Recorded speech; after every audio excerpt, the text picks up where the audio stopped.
If we wait for a pandemic to appear, it will be too late to prepare.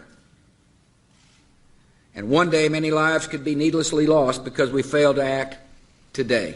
Pandemic flu occurs when a new strain of influenza emerges that can be transmitted easily from person to person, and for which there's little or no natural immunity.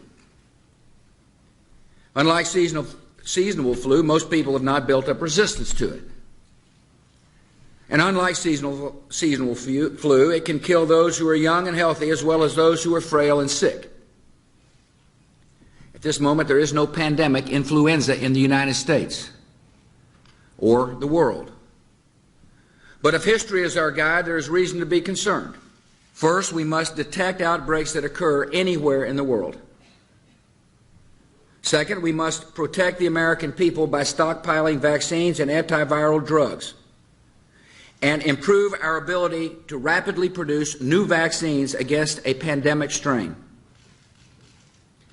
And third, we must be ready to respond at the federal, state, and local levels in the event that a pandemic reaches our shores.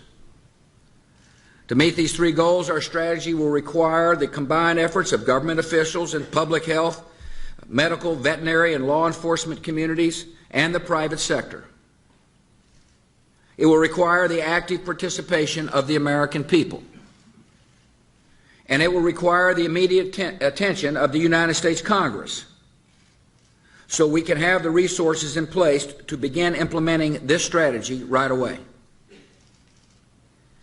The first part of our strategy is to detect outbreaks before they spread across the world.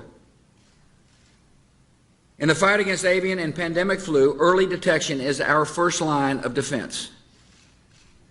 A pandemic is a lot like a forest fire. If caught early, it might be extinguished with limited damage. If allowed to smolder, undetected, it can grow to an inferno that spreads quickly beyond our ability to control it. A pandemic is unlike other natural disasters. Outbreaks can happen simultaneously in hundreds or even thousands of locations at the same time. And unlike storms or floods, which strike in an instant and then recede, a pandemic can continue spreading destruction in repeated waves that can last for a year or more. To respond to a pandemic, we must have emergency plans in place in all 50 states and every local community.